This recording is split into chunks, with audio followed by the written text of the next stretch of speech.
Some people say start them in water, but I would never start them in water. But I will say, let's look at the wrong way and maybe a more successful way of doing this.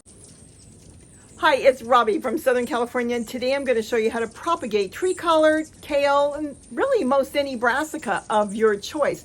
The way I do it has been close to 100%. There are other ways of doing it that doesn't work out that well. I'm going to show you in the garden. Let's talk about that for a minute. How you can see brassicas will grow in the smallest containers. It's amazing. I've got them growing on a hanging pot that's probably got no more than a half a gallon of soil in it, and it's already 3 foot tall.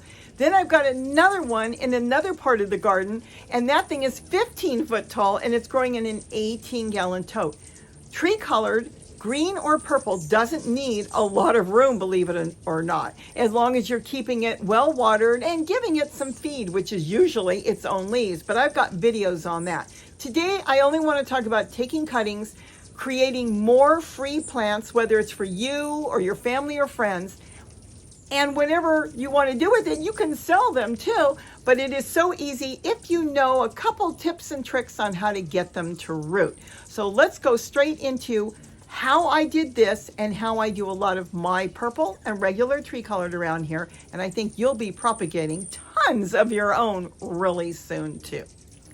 So here is that green tree color that's in an 18-gallon tote that's about 15 foot tall. What's wonderful about that massive trunk, it is covered with hundreds of side shoots. Let's break this off, bring it in, and make a new plant. So this is how I propagate all my tree colors. It's so easy, and you can do this with dinosaur kale or any really of the brassicas, and it's almost foolproof. Now I use 2 containers here, and they're both the same size, so one will slip into the other. One, I want holes on the bottom, and the other one, I do not. Now, you can make holes any way you want. I use a soldering iron. It's my favorite thing. Now, what you're going to do is fill it almost to the top or to the top with soil. Make sure your soil is clean. I would use a bagged soil. No compost in here, just potting soil. Now, on that one, you see there is no holes.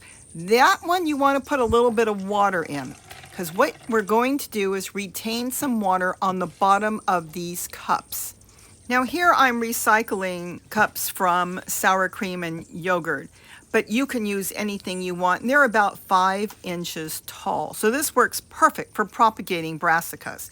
And then you want to add a little more water to the top, but don't worry, it will absorb as it's sitting in there. You don't have to put that much water in there.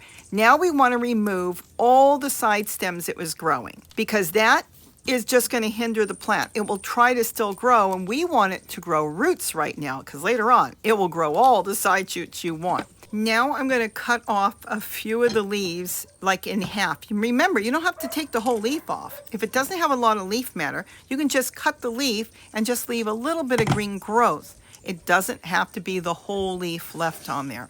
Now it's got enough to rejuvenate and turn into a plant while it's growing roots. So this way we're not leaving it with completely no green leaves. Here I'm going to make them about 7, 8, maybe even 9 inches tall. Being that these recyclable containers are about 5 inches, so you'll see it's going to stick out, about 3 inches.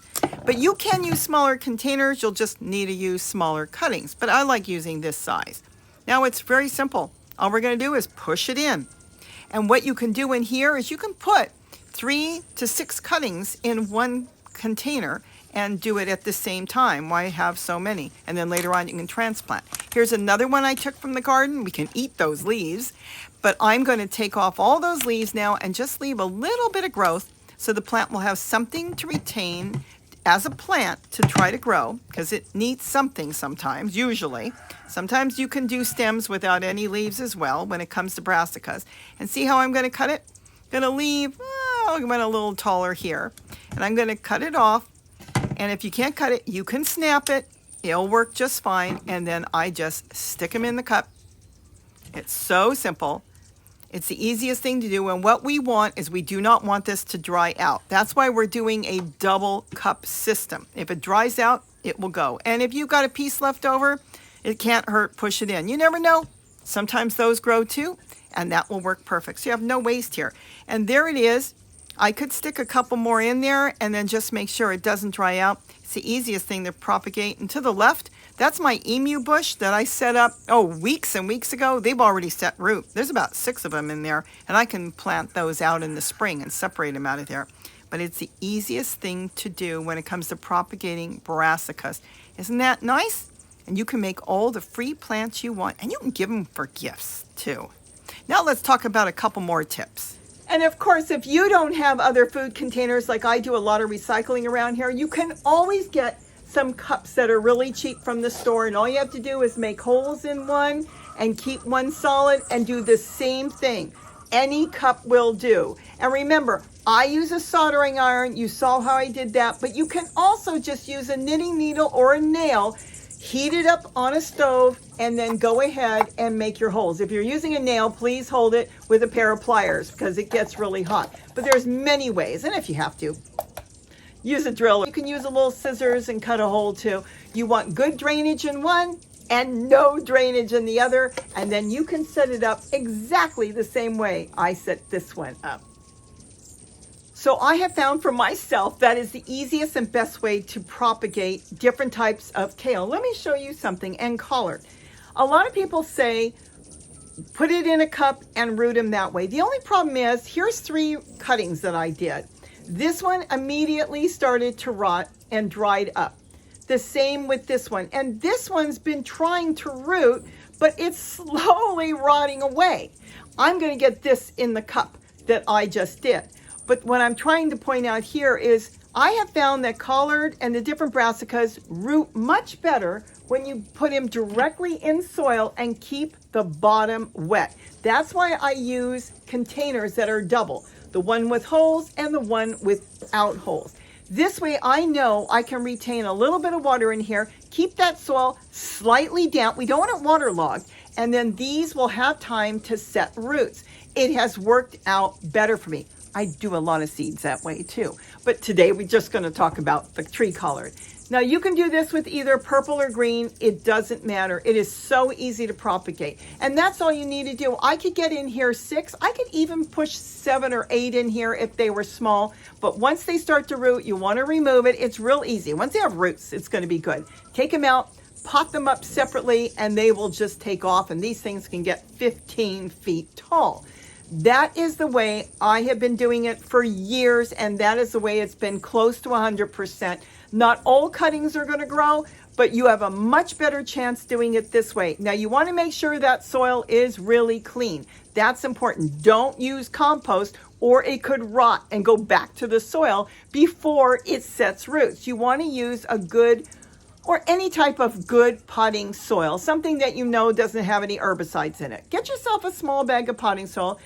For propagating, I would invest in something pretty good. And then that's all you need to do. I do have some tips and tricks on if you don't have the best, and we'll do that another time, on how we can clean up our potting soil. But don't use compost from your garden, not for rooting plants. And that could be an issue some of you have been doing. If you go outside, get the best compost.